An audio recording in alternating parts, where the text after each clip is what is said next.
प्रथम पूज्य गणेश जी और कुमार कार्तिकेय जी को अनेकों धन्यवाद। यदि वो इस स्थिति को नहीं संभालते तो मेरे पास कोई कार्य ही नहीं रहता। जब स्वर्ग में धन ही नहीं होता तो मैं किसका संरक्षण करता?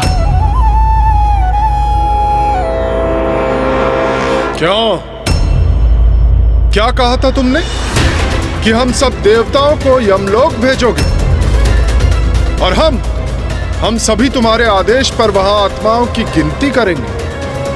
अब देखो, स्वर्ग तो तुम्हारे हाथ से गया ही, लेकिन अब पाताल लोक भी तुम्हारा नहीं रहा।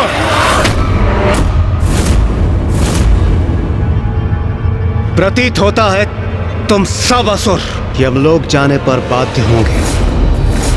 चिंता मत करो, मैं यमराज से कह देता हूं, वहां जाकर मृतात्माओं के साथ ये चौसर की क्रीड़ा करना। क्यों मित्र शुंभ, विचार उचित है ना?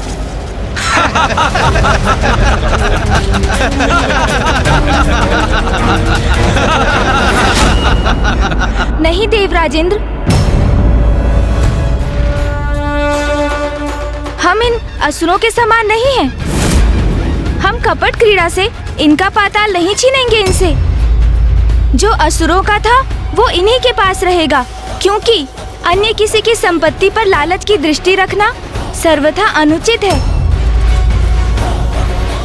और असुर महानायक शुंभ, आप सभी को यहाँ से कहीं और जाने की कोई आवश्यकता नहीं है। किंतु जो आपने मायावी पासों की सहायता से हमसे छीना था, हमें बस वही लौटाना होगा आपको। जिस पर मेरा स्वामित्व स्थापित हो चुका है, उसे मैं कैसे लौटा दूं? कुछ नहीं लौटाऊंगा मैं, कुछ नहीं।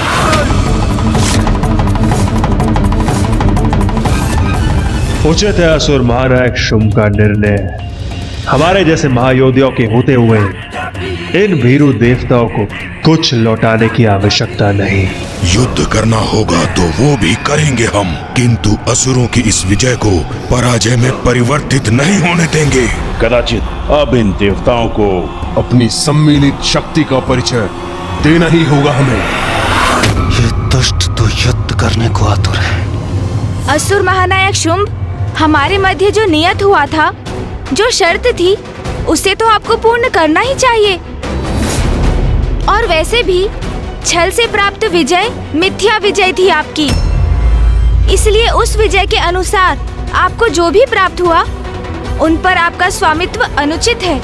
मेरे ही राजभवन में सत्य असत्य, उचित अनुचित का उपदेश देने की उद्दंडता करने का दुस्साहस कैसे कर रहे हो तुम? शर्त वर्त निरर्थक है। मेरा निर्णय तो स्पष्ट है। जो कुछ मैंने इन देवताओं से छीना है, मैं कभी नहीं लौटाऊंगा, कभी नहीं, क्योंकि अब देवराज मैं हूं।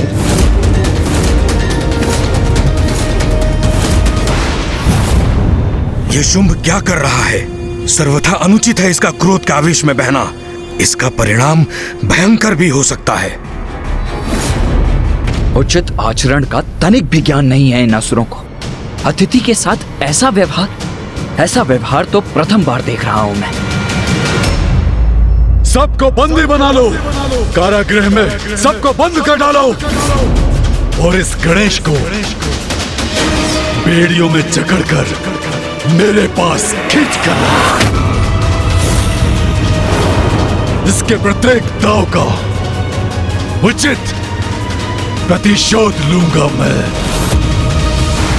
महादेव पुत्र प्रथम पूज्य गणेश जी के साथ ऐसी उद्दंडता, ऐसा कर कदाचित शुंभ अपने विनाश को आमंत्रित कर रहा है।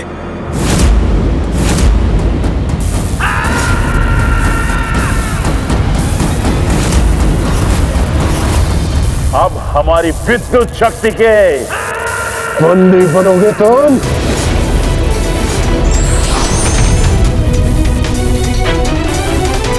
नहीं भैया, आप कुछ मत कीजिए। क्यों रोक दिया गणेश ने मुझे? मुझे इनसे निपटने दीजिए।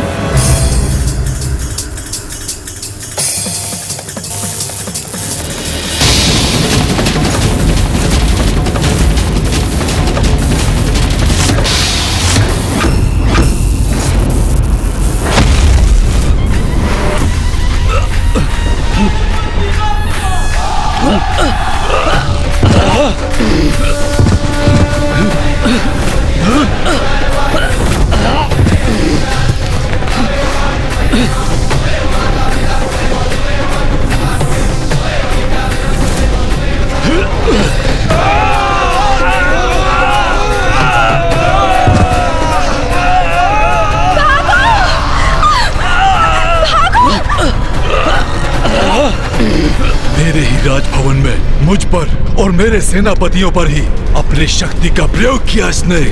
मेरे सेनापतियों को कष्ट पहुंचाया तुमने, तुम्हें इसका दंड अवश्य दूंगा।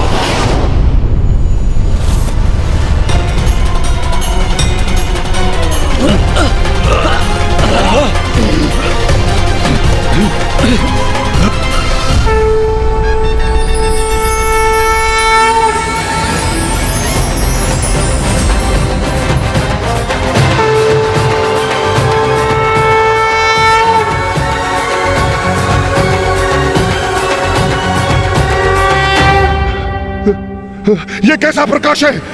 हमें कुछ दिखाई क्यों नहीं दे रहा है? कुछ नहीं दिखाई दे रहा है। प्रथम पूज्य गणेश जी की अपार शक्ति का सामना कहां कर सकेंगे दुष्टासुर?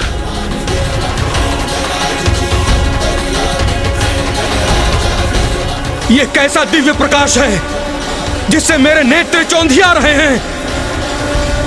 प्रथम पूज्य गणेश जी, हम कृतार्थ हुए।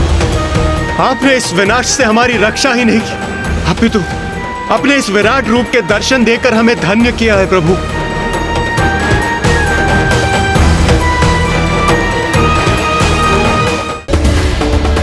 सृष्टि पर जब बढ़ा असुरों का अत्याचार, तब गणेश ने लिया विनायकी अवतार। जानिए गणेश के इस अनुपम रूप की कहानी।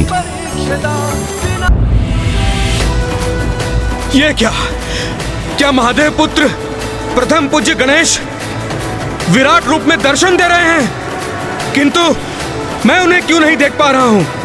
मैं तो ऋषि हूं, महादेव का भक्त हूं, फिर भी मैं गणेश जी के दिव्य दर्शन करने में असमर्थ क्यों हूं? मुझे दर्शन दीजिए प्रभु, मुझ पर कृपा कीजिए, मुझे अपने विराट रूप के दर्शन से वंचित मत कीजिए। असुर गुरु शुक्राचार्य, मुझे आपका स्वर सुनाई पड़ रहा है प्रभु, किंतु मैं आपको देख नहीं पा रहा हूँ। आप मुझे नहीं देख पा रहे हैं क्योंकि आपको सत्पुरुषों से अधिक कुकर्मियों की संगति प्रिय है। व्यक्ति की संगति का चुनाव उसके समस्त जीवन का आधार बनता है। आप देवादिदेव के आदेश से ही असुरों का मार्गदर्शन करते हैं, ये सत्य है, किंतु इस कारण इनकी बुराई से आप भी प्रभावित हुए हैं। जिस बुराई की काली माँ के छींटे आपके मन पर भी पड़े हैं, इसलिए मेरे दर्शन हेतु आपको अपने मन को पवित्र करना होगा। महादेव के नाम का उच्चारण कीजिए। ओम नमः शिवाय, ओम नमः शिवाय, ओम नमः शिवाय, ओम नमः शिवाय।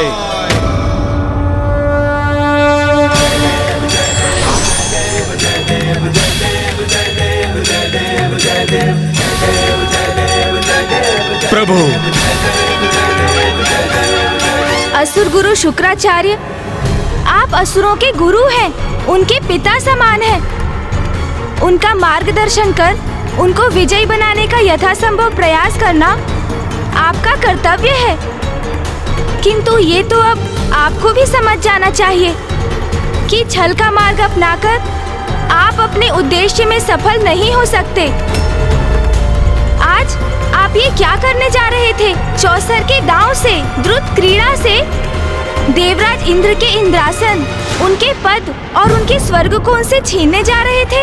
आज के पूर्व भी अनेकों देवासुर संग्राम हुए हैं और असुरों ने आपके मार्गदर्शन में स्वर्ग पर अपना अधिकार स्थापित करने का प्रयास किया है। किंतु आज का ये छल तो अत्यंत अनीतिपूर्ण और निकृष्ट कृत्य था। आपके चरित्र का इतना पतन कैसे हो सकता है असुर गुरु? और इसमें जितना दोष असुर गुरु शुक्राचार्य का है, उतना ही आपका भी है इंद्रदेव।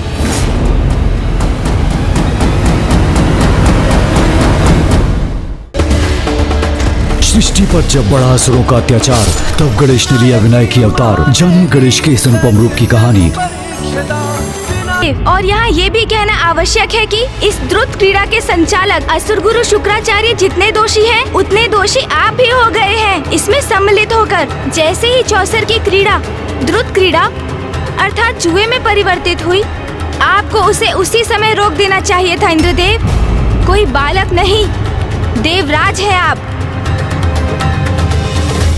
आप अपना विवेक कैसे खो बैठे? देवराज होकर जुए में कैसे फंस सकते हैं आप?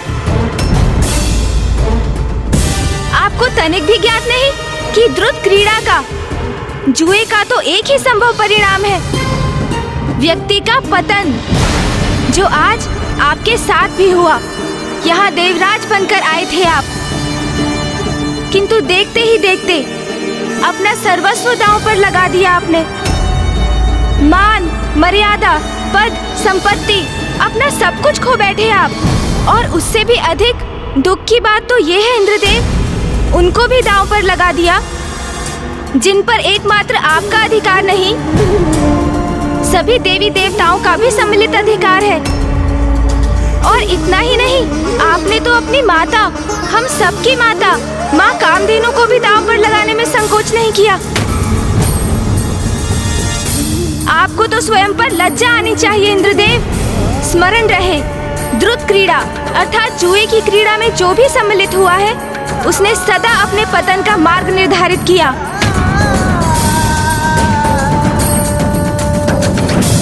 जुए से व्यक्ति स्वयं तो निर्धनता की ओर अग्रसर होता ही है और समुदाय तक को महासंकट में डाल देता है। उसी प्रकार जिस प्रकार इंद्रदेव ने स्वर्ग और सभी देवी देवताओं को विपत्ति के मुख में धकेल दिया।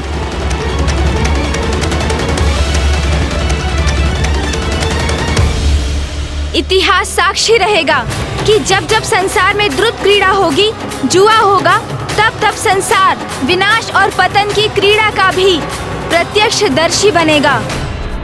प्रथम पूज्य गणेश जी, मुझसे बहुत बड़ी भूल हुई।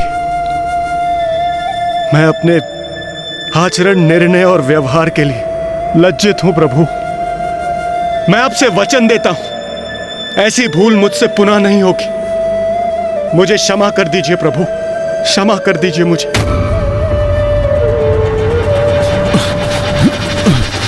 ये क्या हो रहा है?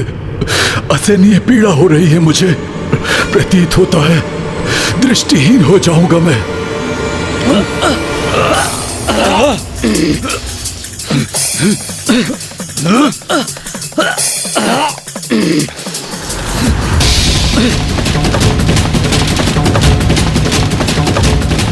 ये क्या हो रहा है? इन असुरों की दृष्टि क्यों खोती जा रही है?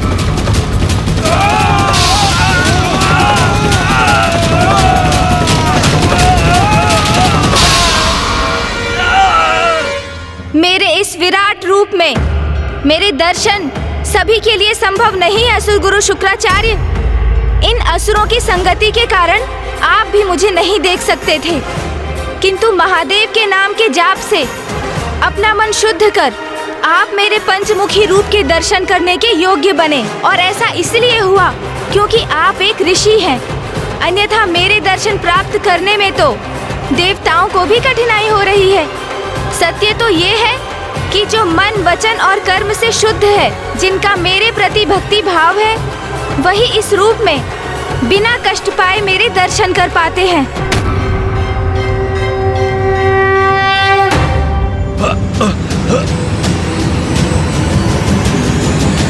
शुंभ निशुंभ, चंड मुंड, रक्त बीज और धूम्रलोचन, इन चारों के विचारों और कर्मों दोनों में ही अशुद्धियां हैं। इसलिए उनके नेत्र मेरा तेज नहीं सहन कर पा रहे हैं, और यदि वो मुझे देखने का प्रयास करेंगे तो कुछ समय के लिए वो दृष्टि विहीन हो जाएंगे।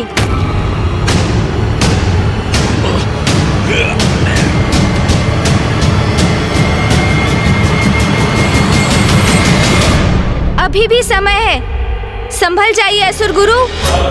शुंभ निशुंभ और उनके सेनापतियों को ब्रह्मदेव और महादेव से वरदान अवश्य प्राप्त है, किंतु आप भूल रहे हैं। यदि वो पुनः अपनी सीमाओं का उल्लंघन करेंगे तो उन्हें उनका दंड अवश्य प्राप्त होगा, और उन्हें दंडित करने वाली शक्ति इतनी प्रचंड, इतनी शक्तिशाली होगी कि इन्हें ऐसी भयंकर मृत्यु प्रदान करेगी कि इनके शव भी नहीं पहचान सकेंगे आप। इसलिए ऐसी कोई परिस्थिति उत्पन्न मत कीजिए जिसके कारण पुनः देवासुर संग्राम छिड़ जाए।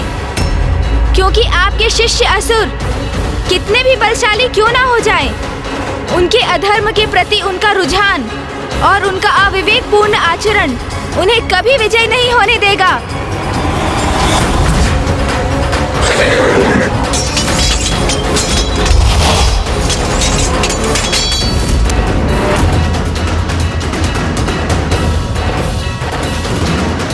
दया कीजिए, हमारी रक्षा कीजिए।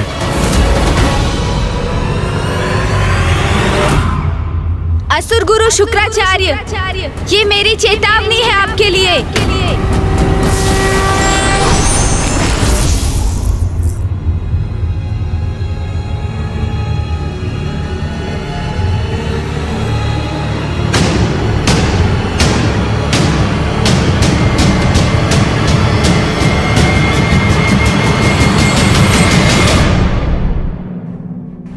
भैया, अब हमें लौटना चाहिए।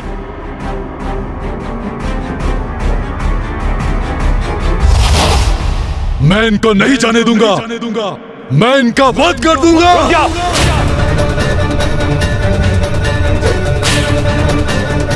शुंभ, इन्हें रोकने का प्रयास मत करो। जाने दो इन्हें।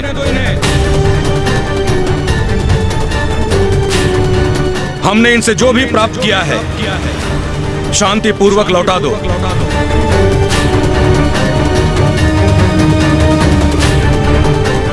गणेश की चेतावनी से असुर गुरु अभी तो प्रभावित प्रतीत हो रहे हैं, किंतु ऐसा कब तक रहेगा?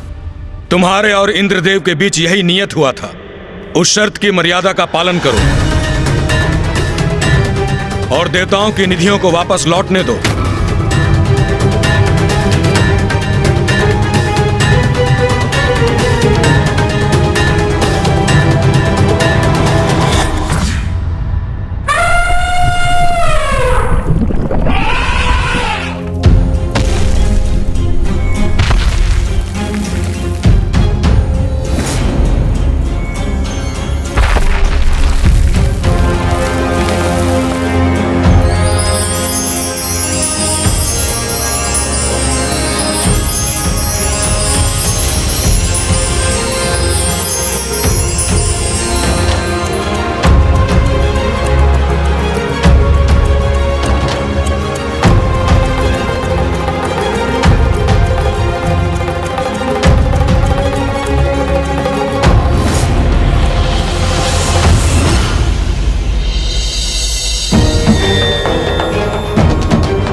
जो कुछ प्राप्त किया था हमने, सब छिन गया हमसे।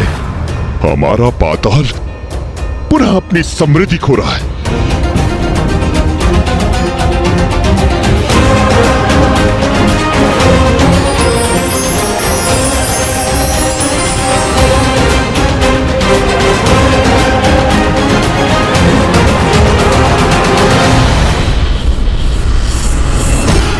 हमारे भंडार अन्न से रिक्त हो रहे हैं।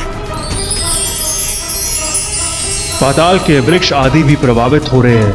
यहाँ की प्रकृति हमसे रुष्ट हो रही है। कल्प वृक्ष के स्वर्ग लौटने से पुनः वंचित हो गए हैं हम।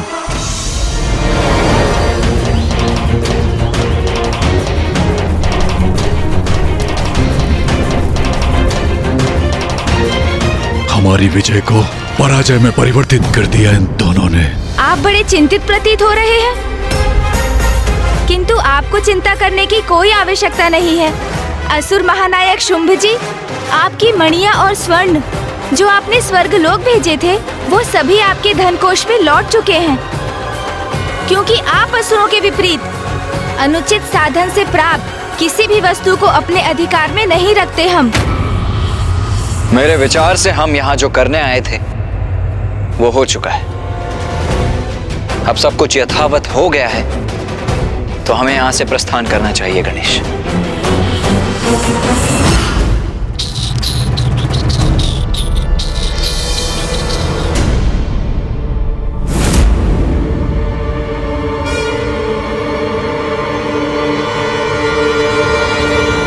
अरे ये क्या?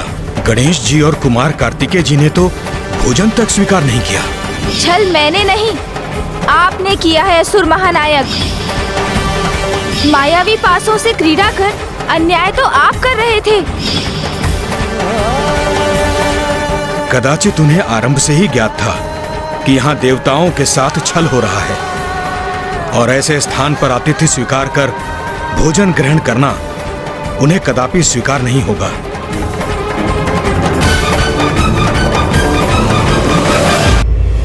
मैं उन दोनों को अपने हाथों से मसल कर रख देता। आपने उन्हें क्यों जाने दिया असुर गुरु? क्यों? अपने वचनों से अपनी मूर्खता का प्रदर्शन मत करो शुंभ। महादेव पुत्र, प्रथम पूज्य गणेश जी की अपार शक्ति का प्रदर्शन देखकर भी उनके सामर्थ्य को समझ नहीं सके तुम कदापि बंदी नहीं बना पाते उन्हें। तो असुर गुरु क्या करें हम? मैंने और मेरे भ्राता निशुंभ ने घोर तपस्या कर वरदान इसलिए प्राप्त नहीं किया था कि गणेश के भय से हम इस पाताल में छुप कर बैठ जाएं। ज्ञात है हमें गणेश जी के कारण आज हम विजय प्राप्त कर भी पराजित हो गए। अब हमें और विचार करना पड़ेगा और इससे भी बड़ी चाल चलने की योजना बनानी पड़ेगी। उचित है असुर गुरु, आपका कथन उचित है। इस बार हम ऐसी चाल चलेंगे जो गणेश और कार्तिकेय की समझ के बाहर हो, जिस चाल से वो स्तब्ध और निरुत्तर हो जाए। और इस बार हमारी कपट योजना का उनके पास कोई तोड़ न हो।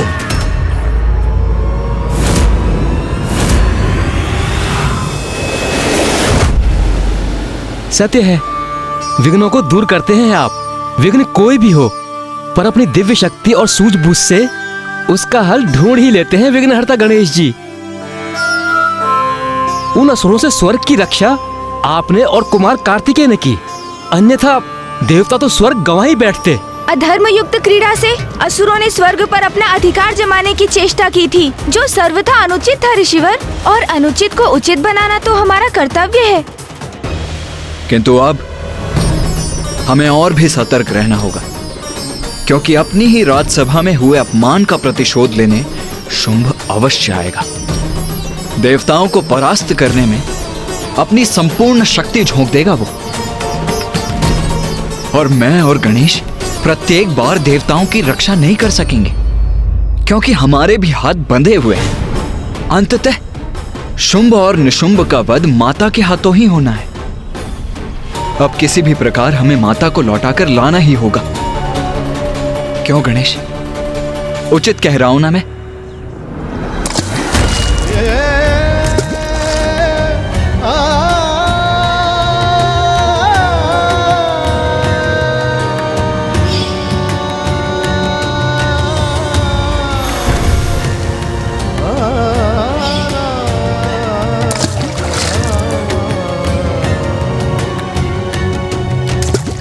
कुमार कार्तिकेय, जब से आप दोनों पाताल से लौटे हैं, गणेश जी का ध्यान बटा हुआ है। वो विचलित प्रतीत हो रहे हैं।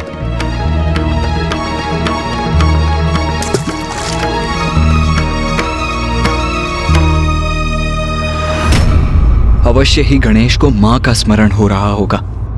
कुमार कार्तिकेय, जब माता के दूर होने से मैं ही इतना व्यतीत हो रहा हूं, तो आपके और गणेश जी की पीड़ा का तो अनुमान लगाना भी कठिन है। आप जाइए, गणेश जी को संभालिए। माँ, कहाँ है आप माँ? मुझे रह रहकर आपका स्मरण हो रहा है माँ। आपसे भेंट करने की प्रबल इच्छा हो रही है माँ। आप जहाँ भी हैं, मैं स्वयं आपके पास आ जाऊंगा माँ। बस मुझे एक संकेत तो दीजिए माँ। मुझे बताइए माँ, मैं कहाँ और कैसे पहुँच सकता हूँ आप तक? बताइए ना माँ, बताइए माँ। माँ,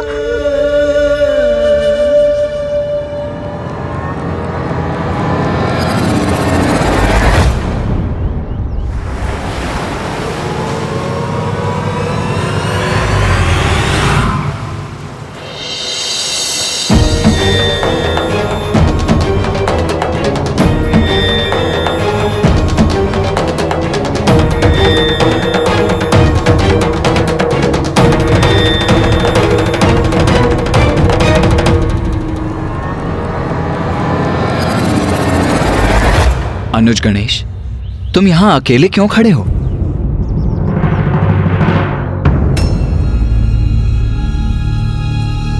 क्या हुआ गणेश? भैया, वो मुझे इस जलधारा में ये क्या देखा था मैंने?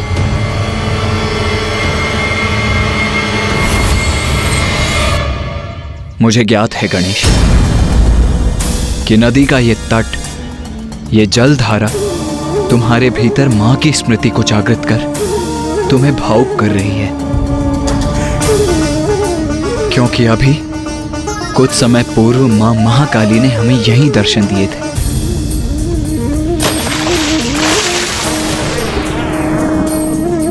मां से बिछोह की पीड़ा तो मुझे सता रही है भैया, किंतु मैं आपको ये कैसे समझाऊं कि मैंने अभी कितना विचित्र और रहस्यमय दृश्य इस जलधारा में देखा था। रहस्यमय और विचित्र? ऐसा क्या देखा तुमने गणेश? भैया, अभी अभी मैंने देखा कि नहीं, जो मेरी ही समझ के परे है वो भैया को कैसे समझाऊंगा मैं? मुझे अभी इनसे कुछ नहीं कहना चाहिए। गणेश, तुम्हारे समान मां से दूर रहना मेरे लिए भी असहनीय है, किंतु स्मरण रखो अनुज, पिताश्री मेरे और तुम्हारे साथ से अधिक कुछ भी प्रिय नहीं है। यदि वो हमसे दूर हुई हैं, तो इसके पीछे अवश्य कोई बहुत बड़ा कारण है, क्योंकि हमसे उनका ये वियोग तो उन्हें भी अपार कष्ट दे रहा होगा अनुज। हाँ भैया, किंतु फिर भी हमें माँ को ढूंढने का यथासंभव प्रयास करना चाहिए। आज जो पाताल में घटित हुआ उसकी तो हम दोनों ही साक्षी है ना भैया। शुंभ निशुंभ असुर गुरु शुक्राचार्य के मार्गदर्शन में किसी भी प्रकार देवताओं को क्षति पहुंचाने में आतुर है। उन्हें रोकना अति आवश्यक है भैया, और वो माँ ही कर सकती हैं। इसलिए हमें शीघ्र माँ तक ये सूचना पहुंचानी ही होगी। सृष्टि पर जब बढ़ा असुरों का अत्याचार, तब गणेश ने लिया विनायक की अवतार। जानिए गणेश के इस अनुपम रूप की कहानी। उचित कहते हो तुम, मेरी भी चिंता का कारण यही है। ज्ञात नहीं हम दोनों मिलकर कब तक देवताओं की रक्षा कर सकेंगे। मां का लौटकर इन असुरों का अंत करना अति आवश्यक हो गया है अनुज। किंतु भैया, माँ तो तभी लौटेंगे यहाँ जब हम उन्हें इस विकट परिस्थिति से अवगत कराएंगे। हाँ गणेश, इसीलिए अब अविलंब हमें मां को ढूंढने का प्रयास आरंभ करना चाहिए। मैं शीघ्र ही दक्षिण की ओर प्रस्थान करता हूँ। तो मैं उत्तर दिशा की ओर जाता हूँ भैया। उचित है गणेश।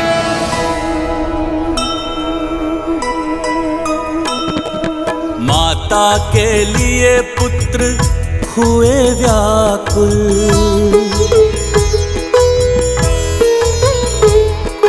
ढूंढने को निकले होके आकुल।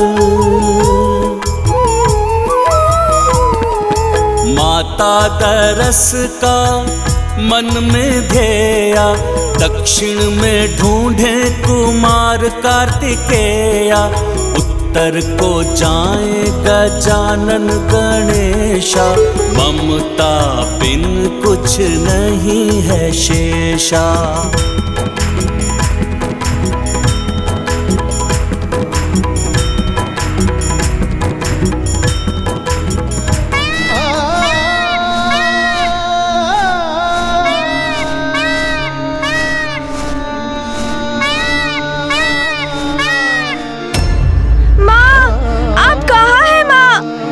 पुकार सुनिए माँ। माँ,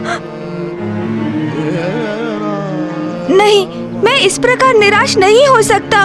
माँ तक पहुँचने का कोई ना कोई उपाय तो ढूंढना ही होगा मुझे।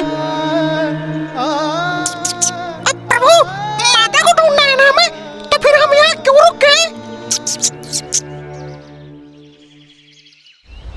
मूषक जी, कदाचित इस प्रकार चारों दिशाओं में घूमकर माता को ढूंढने का कोई लाभ नहीं होगा।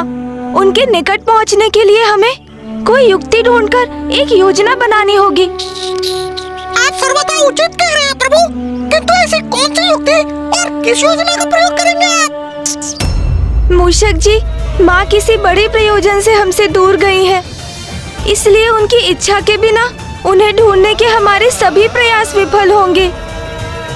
उनसे भेंट करने के लिए उन्हें स्वयं हमारे पास आने के लिए बाध्य करना होगा।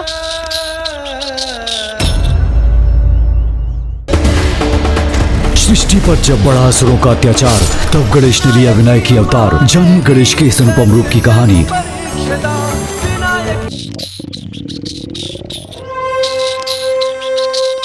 प्रभु, ये तो आपके भूखे होने का संकेत है, और भूखे रहेंगे तो आपकी बुद्धि कैसे कार्य कर सकेगी और योजना कैसे रचेंगे? मैं तो भूखा होने के कारण ही आपको कोई सुझाव नहीं दे पा रहा हूँ, अन्यथा सदा के समान अपनी चतुर बुद्धि से ऐसी अचूक युक्ति सुझाता कि आप भी अचंभित रह जाते प्रभु। अवश्य मूषक जी, अवश्य। आपकी चतुराई के समक्ष तो सब निरुत्तर हो जाते हैं। भूख तो बहुत प्रबल लगी है मुझे, किंतु माँ के बिना मेरा मन तो तनिक भी नहीं लग रहा है। माँ, आप कहाँ हैं माँ? मैं भूखा हूँ। माँ, माँ, मैं भूखा हूँ और माँ यहाँ नहीं है। मूषक जी, आपने सुना मैंने क्या कहा? मैं भूखा हूँ, मैं भूखा हूँ। प्रभु, वही तो मैंने भी कहा। आप मेरे ही कथन को क्यों दूर आ रहे हैं? आप इतने विचलित मत होइए, भोजन कर लीजिए, फिर हमें अवश्य कोई उपाय सूझेगा। सूझ गई युक्ति मूषक जी, और योजना भी तैयार है। अब आप अपनी चिंता त्याग दीजिए। हाँ प्रभु, कैसे त्याग दूं अपनी चिंता प्रभु? भूखा तो मैं भी हूँ। माँ, मुझे भूख सता रही है माँ, किंतु जब तक आप स्वयं अपने हाथों से भोजन नहीं खिलाएंगी, मैं भोजन का एक कौर भी ग्रहण नहीं करूँगा माँ।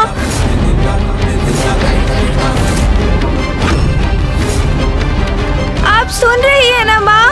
मैं बहुत भूखा हूँ, मैं बहुत भूखा हूँ, मैं बहुत भूखा हूँ। ये अचानक प्रभु को क्या हो गया? उनका इतना उदास स्वर तो मैंने कभी नहीं सुना। आप सुन रही है ना माँ? मैं बहुत भूखा हूँ। पुत्र गणेश, मेरा पुत्र पुकार रहा है मुझे। मेरा पुत्र भूखा है और अब तो उसने ये हट भी कर लिया। भोजन करेगा तो मेरे हाथों से। पुत्र,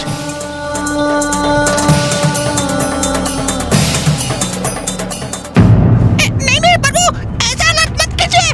बिना भोजन के आप कैसे रह सकेंगे प्रभु? मूषक जी, मेरा निश्चय अटल है। अब तो मेरे मुख में भोजन का एक भी ग्रास तभी प्रवेश करेगा जब स्वयं माँ अपने हाथों से मुझे खिलाएंगी। पुत्र, ये कैसा हट कर लिया है तुमने?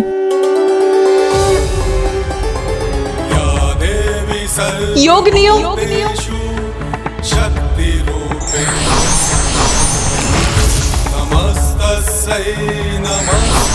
प्रणाम माता। मेरा पुत्र गणेश भूखा है, उसके निकट जाओ, उस तक ये संदेश पहुंचाओ कि मैंने ही तुम्हें भेजा है, और उसे समझा बुझाकर भोजन कराओ। जो आज्ञा माता।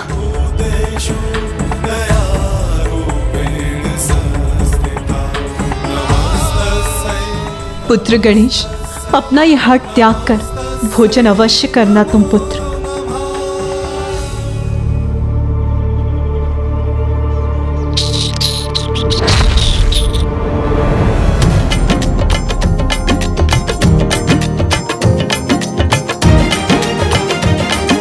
नहीं मूषक जी, आप कितना भी प्रयास कर ले, मैं ऐसे भोजन नहीं करूँगा।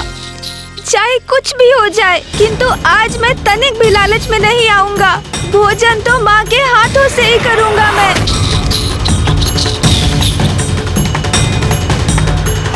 माँ, मुझे अपने निकट बुला लीजिए, अपने निकट बुला लीजिए माँ, अपने इस पुत्र को बुला लीजिए। पुत्र गणेश, मुझे इस प्रकार पुकार कर विवश मत करो। पुत्र गणेश,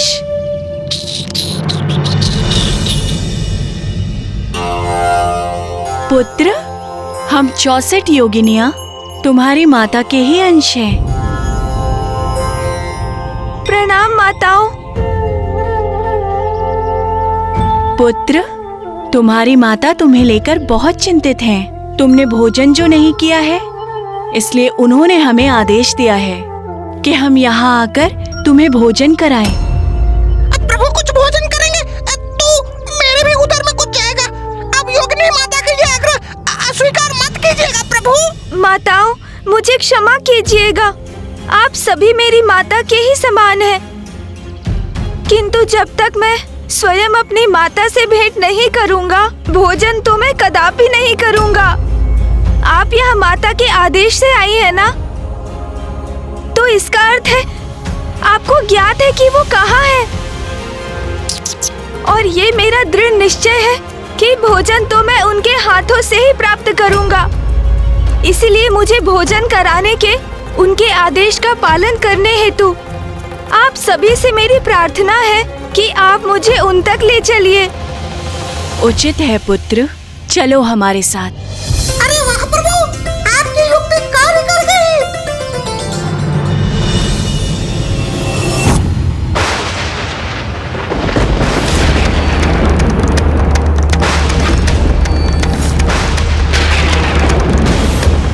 ये स्वर्ग के शांत आकाश में अचानक ये विद्युत रेखा कहां से उत्पन्न हो गई?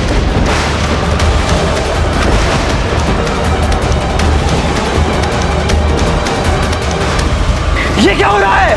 ये तो स्वर्ग पर किसी शत्रु का आक्रमण प्रतीत होता है।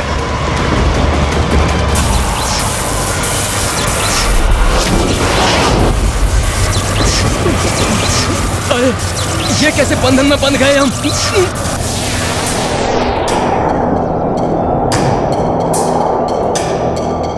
अपने हट से आपको विवश करने के लिए मुझे क्षमा कर दीजिए माँ, किंतु इसके दो कारण है माँ। एक, आपसे भेंट करने का मेरा निजी स्वार्थ, और दूसरा जो मेरे स्वार्थ से कहीं अधिक महत्वपूर्ण है, वो है जगत कल्याण माँ। क्योंकि मुझे ये आभास हो रहा है कि असुरों की अगली चाल बहुत भयंकर होगी। उन्हें रोकना अति आवश्यक है माँ।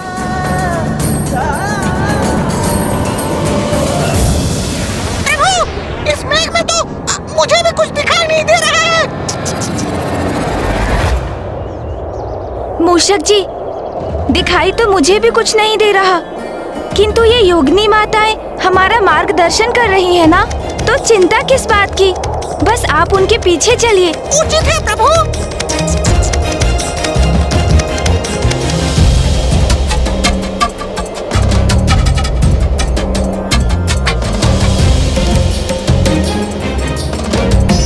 अरे, अब तो सब स्पष्ट दिखाई देने लगा। कितना सुंदर दृश्य है। विंध्याचल पर्वत, ये मुझे पूर्व में क्यों नहीं दिखाई दिया कि माँ का यहाँ आना तो स्वाभाविक है, क्योंकि माँ ने जब माता कात्यायनी का रूप लिया था तो वो साधना करने यहीं तो आई थी। मूषक जी, माताएं नीचे उतर रही हैं, अब हमें भी उनके पीछे जाना चाहिए। उचित है प्रभु।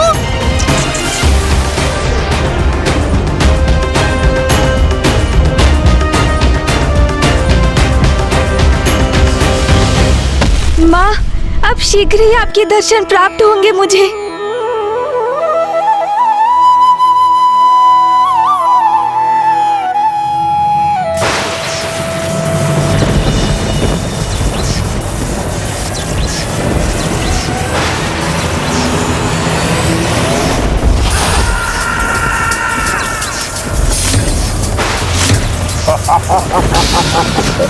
भ्रातामुंड, कितना आनंद आ रहा है इन स्तब्ध और आतंकित देव प्रहरियों को देखकर। हाँ भ्राता, ये तो मात्र आरंभ है। इसका अंत तो तब होगा जब इंद्र और अन्य सभी देवता हमारी असुर सेना के सामने घुटने टेक देंगे।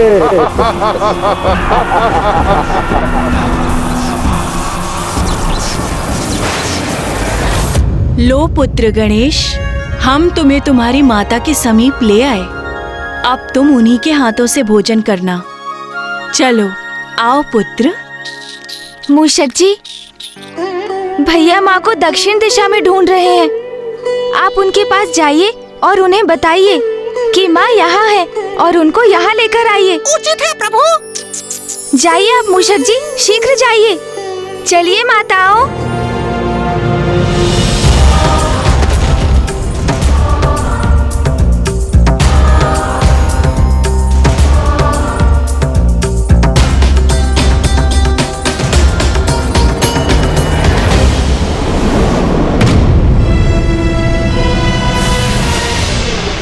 ये क्या?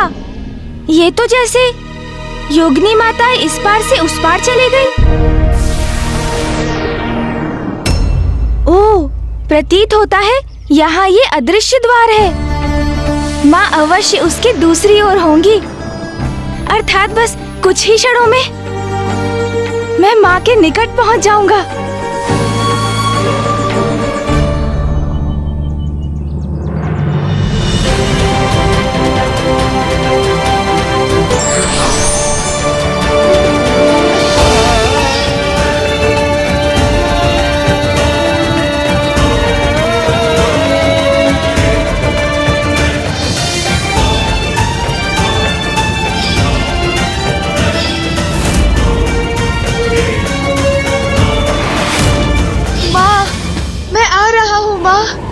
आ रहा हूँ मैं।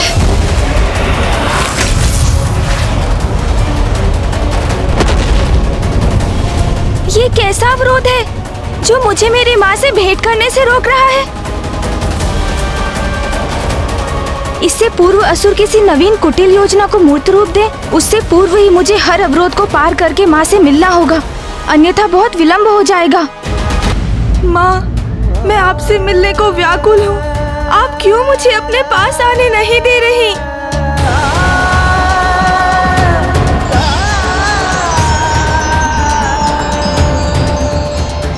मैंने तो अभी योगिनी माताओं को यहीं से आगे जाते देखा था, फिर मैं क्यों नहीं आगे जा पा रहा हूँ? मैं पुनः प्रयत्न करता हूँ।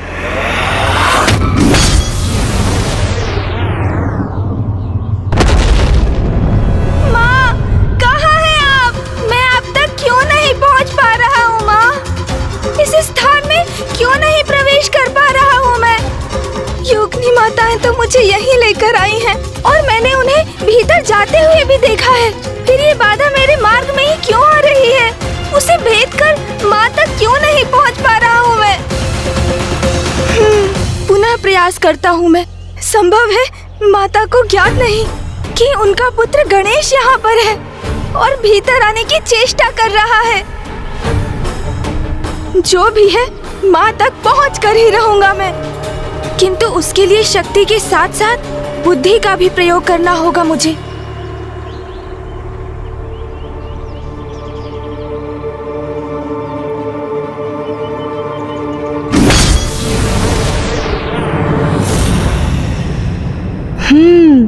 यही है वो अदृश्य बाधा। अभी मैं इसे ध्वस्त करता हूँ।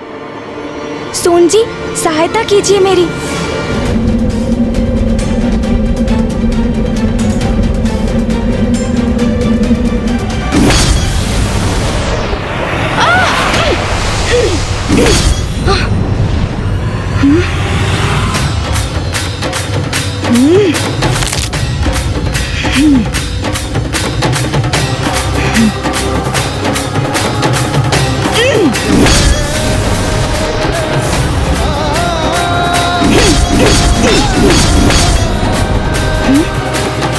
पुनः प्रयत्न करता हूँ।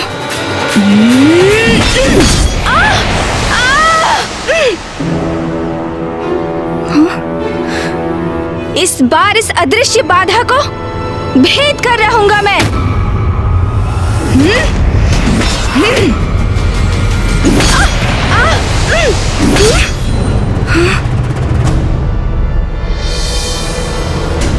माँ, माँ, मैं आपका पुत्र गणेश हूँ, किंतु मैं भीतर क्यों नहीं जा पा रहा हूँ? माँ, मुझे अपने निकट बुला लीजिए। माँ, माँ, मुझे अपने निकट बुला लीजिए। माँ, माँ, मुझे अपने निकट बुला लीजिए। माँ।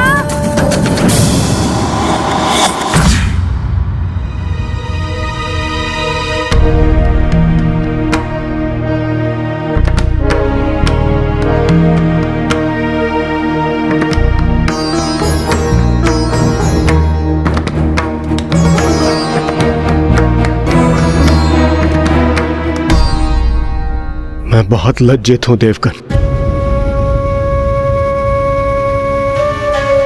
द्युत क्रीड़ा के क्षणिक आकर्षण में बहकर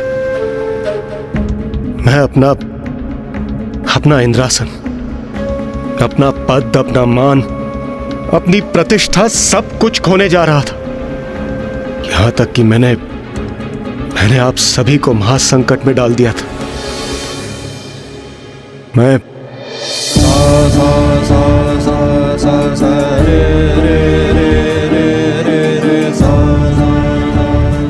अपने क्षणिक आवेग के कारण मुझसे जो भूल हुई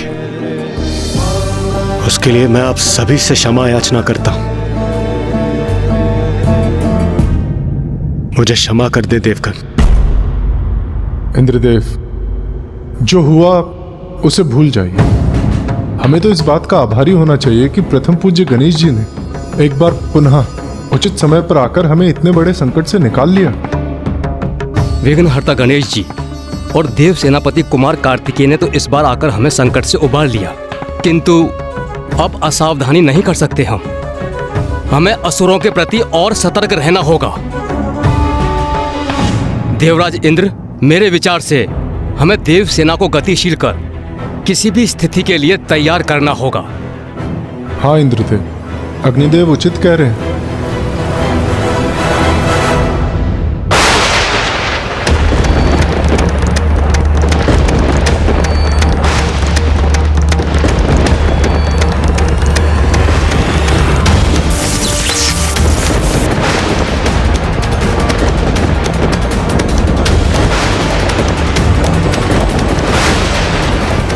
विद्युत रेखाएं, ये भूकंपन, ये अवश्य किसी संकट की सूचना है। देवगण, हमें चलकर देखना चाहिए।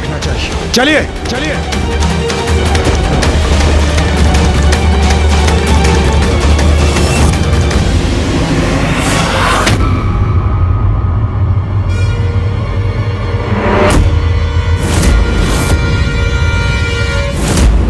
देवगण, मैंने पूर्व में ही कहा था, यह अवश्य किसी शत्रु के आगमन का संकेत है। सावधान हो जाइए।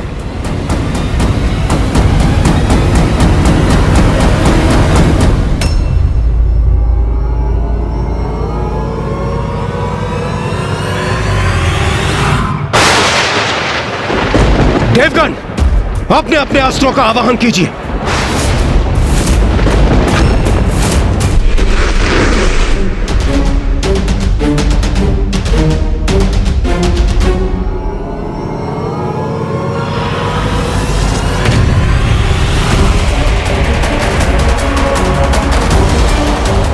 हमारे अस्त्रों को हो क्या रहा है? सूर्यदेव, अग्निदेव, वरुणदेव, वायुदेव,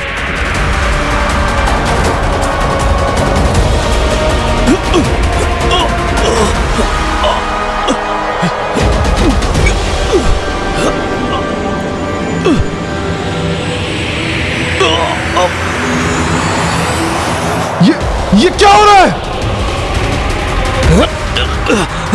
हमारे शस्त्र सीधा ऊपर कैसे जा रहे हैं?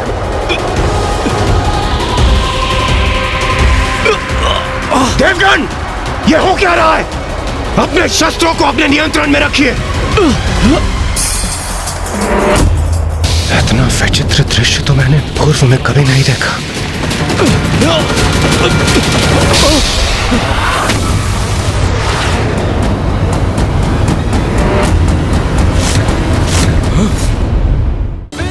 जिसे अबला समझ असुरों ने किया तिरस्कार, उसी नारी के रूप को विनायक ने किया स्वीकार। वरद विनायक के विनायकी अवतार की अद्भुत महागाथा।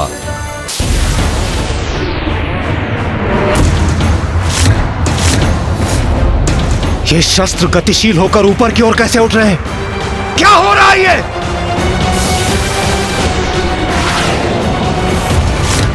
किसकी इच्छा से हो रहा है ये सब?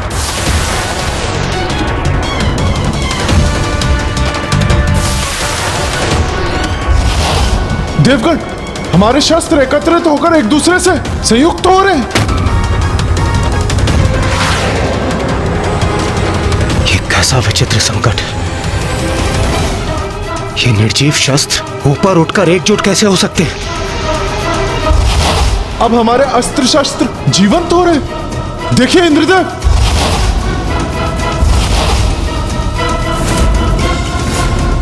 ये क्या हो रहा है? असुर सैनिकों का रूप ले रहे हैं हमारे अस्त्र शस्त्र।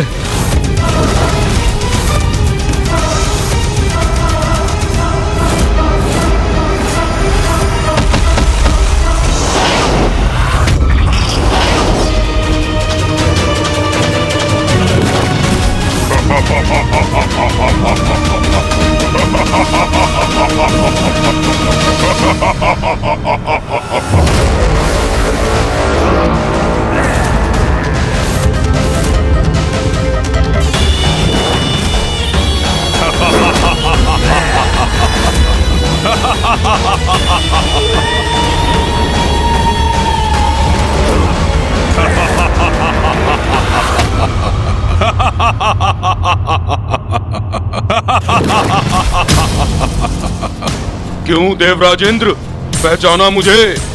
मैं हूँ शुंभ का प्रधान सेनापति धूम्रलोचन। हाँ इंद्रदेव, मैं हूँ धूम्रलोचन। द्रुत क्रीड़ा में विजय नहीं होना था इंद्रदेव, किंतु हो गए। अब तुम्हें उसका मूल्य चुकाना ही होगा।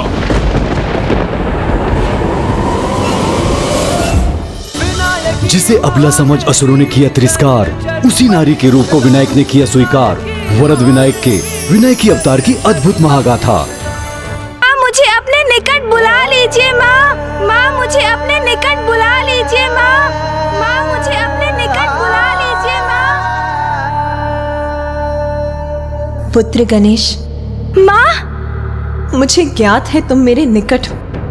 मैं भी तुमसे भेंट करने के लिए व्याकुल हूँ, किंतु मैं तुम्हें भीतर आने की अनुमति नहीं दे सकती पुत्र। किंतु क्यों माँ? माँ, मैं आपको वचन देता हूँ, मैं यहाँ पर अधिक समय तक नहीं रुकूंगा।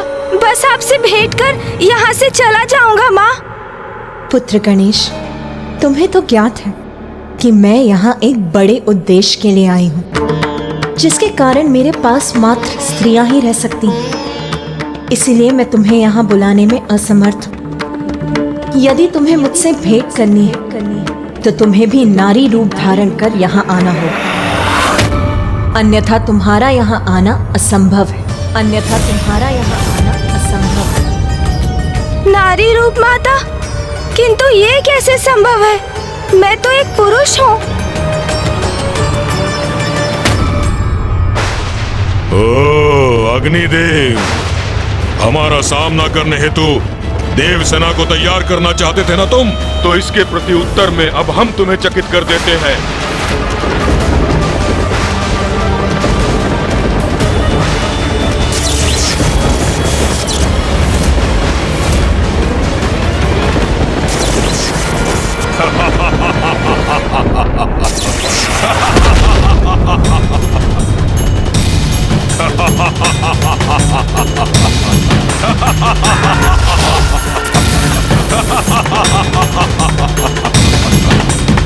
तुम देवता जो भी करते हो बहुत धीमी गति से करते हो। यहाँ तुम अपनी सेना तैयार करने का विचार कर रहे थे और हम अपनी सेना लेकर पहुंच भी गए।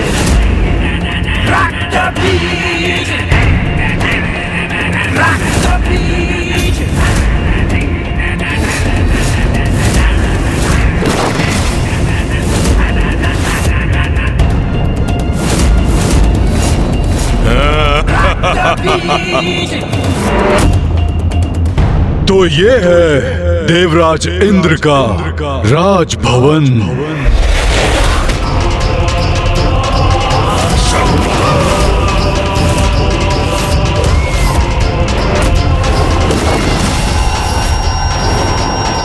ओ, तो ये है देवराज इंद्र का इंद्रासन। शंभर यहाँ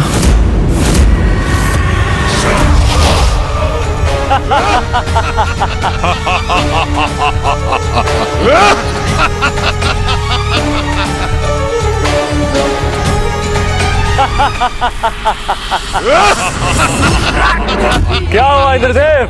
हमारी चकित कर देने वाली ये भेंट क्या तुम्हें भाई नहीं इंद्रदेव? इन दुष्टों ने हमें चारों ओर से घेर लिया है देवगण।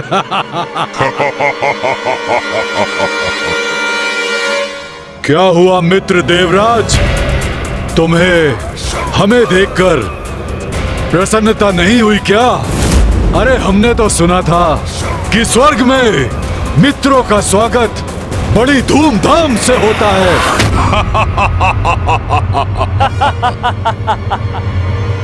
देवताओं को व्यर्थ में दोष दे रहे हैं आप भ्राता शुंभ। ये हमारे स्वागत की व्यवस्था करते कैसे? हमारे आगमन की कोई पूर्व सूचना नहीं थी इन्हें। यो इंद्र, हमें यहाँ देखकर चकित हो गए ना तुम? चकित तो मैं अवश्य हूं, किंतु तुम्हें यहाँ देखकर नहीं, तुम्हारी निर्लजता और उद्दंडता से तुमने छल किया है हमारे साथ, जिसके परिणाम स्वरूप प्रथम पूज्य गणेश जी ने तुम्हें उचित पाठ सिखाया है। किंतु तुम तो ठहरे निर्लज। इतनी शीघ्र तुम सब कुछ भूल गए। कुछ नहीं भूले हम, कुछ भी नहीं। और इसीलिए यहाँ आया हूँ वो सब कुछ छीनने जिस पर मेरा केवल और केवल मेरा अधिकार है। माँ ने तो बस एक संकेत दिया है कि इस द्वार के पीछे जाने के लिए मुझे नारी रूप लेना होगा। उन्होंने ये बात कही है तो इसका कोई ना कोई उपाय तो अवश्य होगा, जिसमें मैं प्रभु श्री महागणपति से मार्गदर्शन की प्रार्थना करूंगा। वो अवश्य मेरी समस्या का समाधान सुझाएंगे। श्री महागणपति, मुझे मार्ग दिखाइए, दर्शन दीजिए प्रभु, दर्शन दीजिए।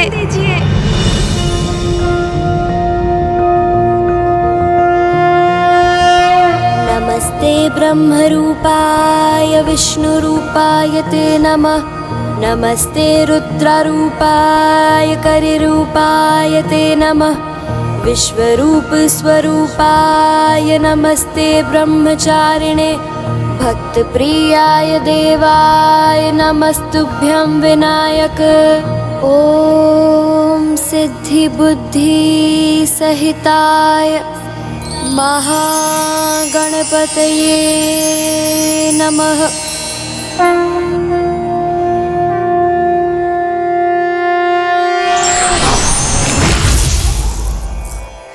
पुत्र गणेश। प्रणाम श्री महागणपति जी। मुझे ज्ञात है गणेश, तुम्हारी मन की दुविधा बढ़ती जा रही है। हाँ प्रभु, मैं असंभव को संभव कैसे करूं? नर से नारी कैसे बनूं? अन्यथा माँ से भेंट करने का और क्या उपाय है मेरे पास प्रभु? पुत्र गणेश, संसार की रचना पुरुष और उसकी शक्ति अर्थात नर और नारी के मिलन से ही हुई है। इसलिए नारी तत्व तो स्त्री पुरुष सभी में उपस्थित है। पुत्र, तुम्हें भी अपने भीतर के उस नारी तत्व को उजागर कर स्त्री रूप धारण कर माता के पास पहुंचना होगा। मेरा मार्गदर्शन करने के लिए आपको कोटि कोटि धन्यवाद प्रभु।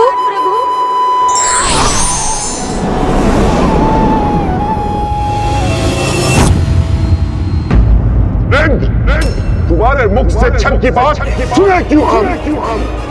वो प्रसंग भूल गए तुम कि छल से हमारे प्राता नमूची का तुमने वध किया।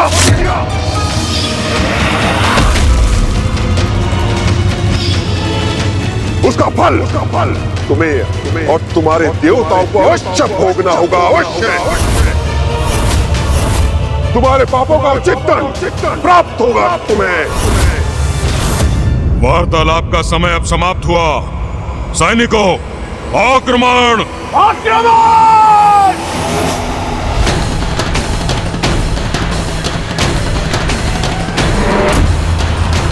रुको!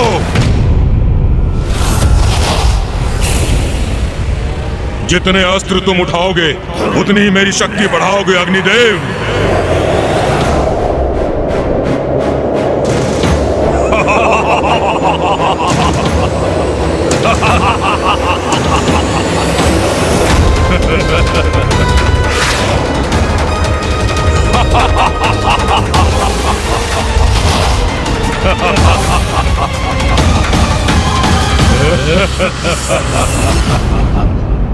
अग्निदेव, अपने विनाश के लिए तैयार हो जाओ।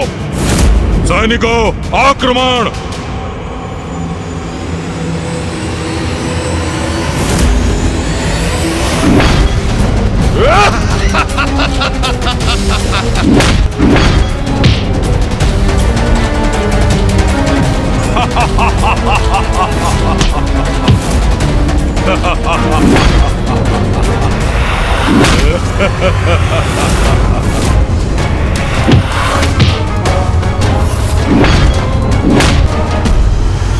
वरुण देव, मेरी शक्ति के समक्ष नहीं टिक सकोगे तुम।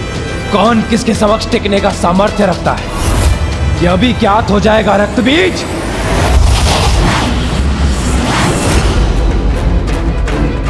यह असुर किसी अस्त्र शस्त्र का प्रयोग क्यों नहीं कर रहा है? निशस्त्र योद्धा पर अपने अस्त्र का वार कैसे करूं मैं? ये तो अनुचित होगा।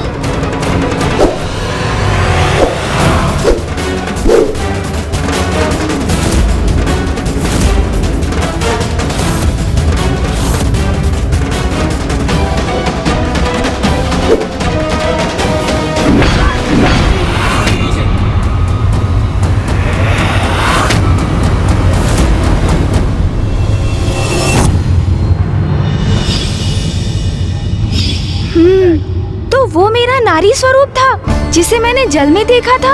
यदि मुझे अपने भीतर छिपी नारी शक्ति को उजागर कर उसे सार्थक करना है तो मुझे उन सर्वोच्च नारी शक्ति से प्रेरणा लेनी होगी जो मेरे जीवन की स्रोत है, मेरे निकटतम है।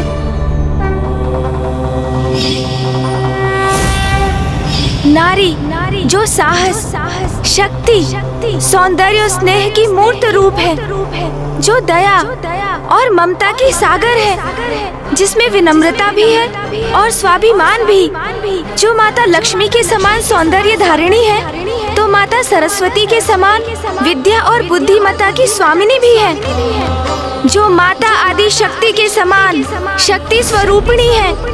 आज मैं पार्वती नंदन गणेश मुझ में छिपी उसी नारी शक्ति का आवाहन करता हूँ।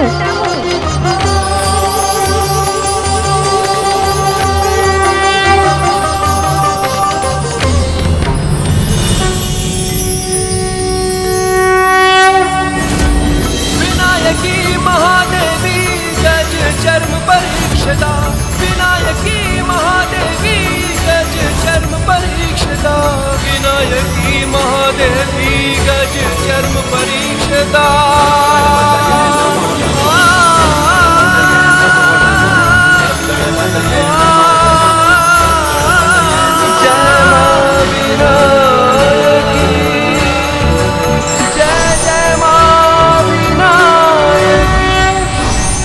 स्त्री शक्ति प्रत्येक पुरुष के भीतर समाहित है। समयानुसार आवश्यकता पड़ने पर उसे प्रत्यक्ष करना पड़ता है ताकि स्त्री शक्ति का महत्व